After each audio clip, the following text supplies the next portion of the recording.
नमस्कार। लोकसभा का बिगुल बज चुका है और आज हम लोग फिर 3 पत्रकार जो हमारे बड़े भाई अमित सिंह जी हैं, जो सारण अब तक के पत्रकार हैं, हमारे छोटे भाई जो द पब्लिक पॉइंट के पत्रकार प्रिंस तिवारी जी हैं और हम बीएमएन सारण के पत्रकार निपुण सिंह हैं। हम लोग से बहुत लोग खबर फोन करके पूछता है कि सिवान का क्या समाचार है, किसको टिकट मिल रहा है। बहुत लोग इनसे फोन करके पूछता है कि महाराजगंज का क्या सिचुएशन है, किसको टिकट मिल रहा है, क्योंकि अभी कुछ पार्टियां हैं जो अपना कैंडिडेट क्लियर नहीं कर पाई है। एक इस बीच में एक बात हम आपको बता दें, आप लोग पीछे में भी हम लोग का डिबेट देख चुके हैं और बहुत सारे लोग का डिमांड था कि आप लोग डिबेट बनाना जो है, आपस में जो चर्चा आप लोग कर रहे थे उसको क्यों छोड़ दिए। तो बहुत सारे जो हम लोग का कमेंट आया हुआ था, बहुत सारे मैसेजेस आए थे, तो उस पर फिर आज से हम लोग जो हैं वो एक चर्चा शुरू करने जा रहे हैं और चर्चा में फिर जैसे जैसे हम लोग टाइम मिलते जाएगा वैसे वैसे प्रत्येक विधानसभा का हम लोग पर चर्चा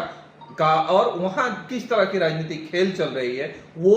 हम लोग आप लोग के सामने लाने का कोशिश करेंगे। तो लोगों का मांग था कि आप लोग नेताजी लोग से जुड़े हुए हैं, आप लोग हमेशा क्षेत्र में रह रहे हैं, तो आप लोग को थोड़ा खबर ज्यादा है। तो हम आपको बता दें कि आज हम लोग बात करेंगे सीवान लोकसभा क्षेत्र पे। तो लोकसभा क्षेत्र की बात कर रहे हैं तो आपको बता दें कि यहाँ पे मुख्य चेहरा कौन सी है और किसको आप पसंद कर सकते हैं, किसको नापसंद कर सकते हैं, ये तो आपकी सोच है। तो आपको हम सबसे पहले बता दें कि सबसे बड़ी पार्टी बीजेपी का जो एनडीए गठबंधन है उसके तरफ से यहाँ पे सीट जदयू को गया। तो जदयू से ऐसे कैंडिडेट को यहाँ पे लाया गया जो कभी जदयू में थी ही नहीं, वो चेहरा एकदम नया है। हाँ, उनके पति की बात करें तो वो पहले माले नेता हुआ करते थे, फिर जब एक दौड़ आया, एक समय आया तो जीरादेई से जदयू के विधायक बने 2015 से 2020 तक। फिर उनकी एक अपने समाज की जिस जाति से वो बिलोंग करते हैं, कुशवाहा जाति से, तो उपेंद्र कुशवाहा की एक पार्टी आई, उस पार्टी के वो सदस्यता ग्रहण कर लिए जदयू को छोड़ के। फिर आज जब संभावनाएं बढ़ी, जब 2020 में रमेश सिंह कुशवाहा को टिकट नहीं मिला तब वो जाकर के उपेंद्र कुशवाहा के पार्टी में शामिल हो गए और प्रदेश अध्यक्ष भी बने। और फिर जब उपेंद्र कुशवाहा की पार्टी जब जदयू में विलय हुई तो फिर इन्होंने सदस्यता छोड़ दिया और नाराज रहे उपेंद्र कुशवाहा से। उसके बाद फिर जब उपेंद्र कुशवाहा संसदीय बोर्ड के अध्यक्ष जदयू के हुआ करते थे, फिर उन्होंने इस्तीफा दे करके एमएलसी पद से इस्तीफा दे करके फिर अपनी पार्टी गठन किया, फिर इन्होंने जाकर के उपेंद्र कुशवाहा के साथ प्रदेश अध्यक्ष बन गए। अब बता दें आपको हम कि पहले टिकट की चर्चा रमेश सिंह कुशवाहा की चल रही थी, लेकिन आपने सीवान की खबरों में देखे होंगे कि मंटू दुबे जो थे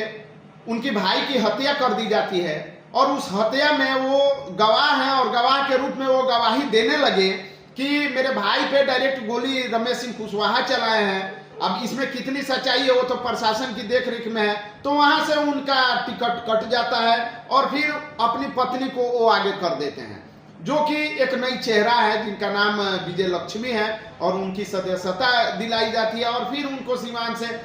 जदयू से टिकट देके लोकसभा प्रत्याशी बनाया गया। अब आइए महागठबंधन जाते हैं हम, दूसरे बड़ी पार्टी जो महागठबंधन है, उस महागठबंधन पार्टी से पहले हिना साहब चुनाव लड़ा करती थी, लेकिन इस बार पार्टी से नाराज होने के कारण वो निर्दलीय प्रत्याशी बन गई हैं। ये भी अटकलें बहुत तेज हुई, खबर बहुत तेज चली कि उनको फोन करके लालू यादव मनाने की भी कोशिश की है, लेकिन जनता का मूड देख के वो पार्टी को त्याग दी और निर्दलीय लड़ने का फैसला कर लिया। नहीं, कहीं ना कहीं उनको जो पार्टी त्यागने का रीजन था वो रीजन यह भी था कि तेजस्वी यादव जब सिवान में आए थे तो उनको पूछे तक भी नहीं थे। 2019 तक जो है, 2019 में भी जो लोकसभा का चुनाव हुआ था उसमें भी राजद के कैंडिडेट हिना साहब ही थी। फिर आते हैं हम कि तो फिर राजद से कौन कैंडिडेट हुआ, तो राजद का कैंडिडेट स्वामी जी को दिया जा रहा था सीवान से, लेकिन वो सीवान लोकसभा पे काम नहीं किए हैं तो वो भी उनको त्याग दिए कि नहीं हमारा उधर काम हम नहीं किए हैं तो हम चुनाव नहीं लड़ेंगे वहां से। अब सबसे बड़ी नाम चर्चा में आ रही है पूर्व स्पीकर और सीवान सदर के विधायक एबीसी अवध बिहारी चौधरी का नाम अब सामने आ रहा है, पर इस नाम का आधिकारिक घोषणा अभी नहीं हुआ है, जिसे सिवान के राजनीतिक में भीष्म पितामह भी कहा जाता है। अब हमारे मित्र बताएंगे कि अब निर्दलीय प्रत्याशी कौन कौन है। देखिए, जिस प्रकार से हमारे साथी पत्रकारों के द्वारा बताया गया कि निर्दलीय प्रत्याशियों के बारे में हम बताएंगे, तो सबसे पहला नाम वही शहाबुद्दीन के पत्नी का नाम हिना साहब का आता है। हिना साहब राजद को इसलिए त्याग दिया क्योंकि जो जनता का मूड था और रुख था, जिस प्रकार से राजद के द्वारा इनको दरकिनार किया गया था, उस वजह से जनता आज उनके साथ है और इसीलिए उन्होंने राजद ज्वाइन नहीं किया। दूसरा मैं चर्चित चेहरा और चर्चित नाम मैं बता दूं, निर्दलीय में जीवन यादव का आता है। जीवन यादव काफी ज्यादा लोगों के बीच में सेवा करते और सेवा करते आ रहे हैं। उनका भी चर्चा यह है कि वो निर्दलीय चुनाव लड़ेंगे, लेकिन अधिकारी घोषणा नहीं किया है। उनका एक स्लोगन है, जनता की चाह जीवन की राह, कहीं ना कहीं वो भी निर्दलीय चुनाव लड़ेंगे। अब इस पे हम एक बड़ी बात आपको बता देते हैं कि जीवन यादव का कहना है कि अगर सीवान में धोती कुर्ता वाले चुनाव लड़ेंगे, उनका सीधा सीधा टारगेट था एबीसी अवध बिहारी चौधरी, जो कि धोती कुर्ता पहनते हैं, सीवान में इकलौता नेता है जो धोती कुर्ता पहनते हैं। अगर अवध बिहारी चौधरी चुनाव लड़ेंगे तो उनके खिलाफ हम चुनाव लड़ेंगे। अगर माले नेता अमर यादव चुनाव लड़ते हैं, दूसरा वो नेता है जो धोती कुर्ता पहनते हैं, तो हम उनके खिलाफ भी चुनाव लड़ेंगे। जिस प्रकार से तीसरा नाम और चर्चा का जो विषय बना हुआ है निर्दलीय में, प्रकाश मणि लगातार फॉरेन कंट्रीज में अच्छी खासी नौकरी, पैकेज वाला नौकरी छोड़ करके लगातार 2020 से क्षेत्र में बने हुए और जनता की एक एक मूलभूत समस्याओं के साथ देखने को और सुनने का काम कर रहे हैं। बता दें आपको कि सबसे एजुकेटेड पर्सन सीवान में जितने भी नेता हैं, उन सब में सबसे एजुकेटेड व्यक्ति निर्दलीय प्रत्याशी जो प्रकाश मणि तिवारी हैं वो हैं। प्रकाश मणि का वोट महिलाओं के बीच में छुपा है। मैं क्यों कह रहा हूं, क्योंकि लगातार डोर टू डोर जिस प्रकार से कैंपेन करके महिलाओं से जुड़ने का काम किया है, एक एक मूलभूत समस्या, महिलाओं की पति की नशे की गिरफ्त में जाने की समस्या हो, उनके पुत्र को नशे की गिरफ्त में जाने की समस्या हो, या फिर उनके पुत्र या पुत्री को रोड एक्सीडेंट में मारे जाने की खबर हो, मार्केट में शौचालय, सुलभ शौचालय की व्यवस्था ना हो, इस वजह से महिलाएं उनसे काफी ज्यादा जुड़ी हुई है। प्रकाश मणि के बारे में एक और बात हम बता दें कि अभी तक जो भी प्रत्याशी हैं सीवान में, जो भी घोषणा कर चुके हैं, उनके पास किसी के पास कोई विजन नहीं है। उनका क्या विजन है, वो सीवान के लेकर के क्या सोच रहे हैं, उनका रोड मैप क्या है। लेकिन प्रकाश मणि तिवारी जो है वो अपना विजन और रोड मैप तैयार करके रखे हुए हैं कि अगर सीवान की जनता हमें चुनती है तो हम जो है वो सीवान को क्या करेंगे, किस तरह से सजाएंगे, ये उनका विजन क्लियर है। अब हम आपको बता दें कि कौन किसका खेल बिगाड़ सकता है। तो सबसे बड़ी बात सामने ये आ रही है कि अगर महागठबंधन से अवध बिहारी चौधरी आते हैं तो जीवन यादव उनका खेल बिगाड़ देंगे, क्योंकि जीवन यादव इतना समाज सेवा कर चुके हैं सीवान में, लोगों का, गरीबों का। उनके वोट में जो भाजपा से बगावत करके अगर ओम प्रकाश यादव भी जा रहे हैं, ओम प्रकाश यादव नहीं जाएंगे, उनके समधी हैं वो, और कहीं ना कहीं वो ये सोच रखते हैं कि अगर सीवान सदर से वो चुनाव लड़ चुके हैं अवध बिहारी चौधरी के खिलाफ, और ओम प्रकाश यादव की सोच रहेगी कि अवध बिहारी चौधरी, तो अवध बिहारी चौधरी ओम प्रकाश यादव को हराए हैं। हाँ, तो ये भी एक सोच है कि अवध बिहारी चौधरी अगर वहां से चुनाव जीत जाते हैं लोकसभा का और वो संसद बनते हैं तो वहां की सीट खाली हो जाएगी, तो बीजेपी से हमको फिर से टिकट मिल जाएगा और हम अपनी दावेदारी ठोक सकते हैं। इसलिए वो अवध बिहारी चौधरी के खिलाफ चुनाव नहीं लड़ेंगे।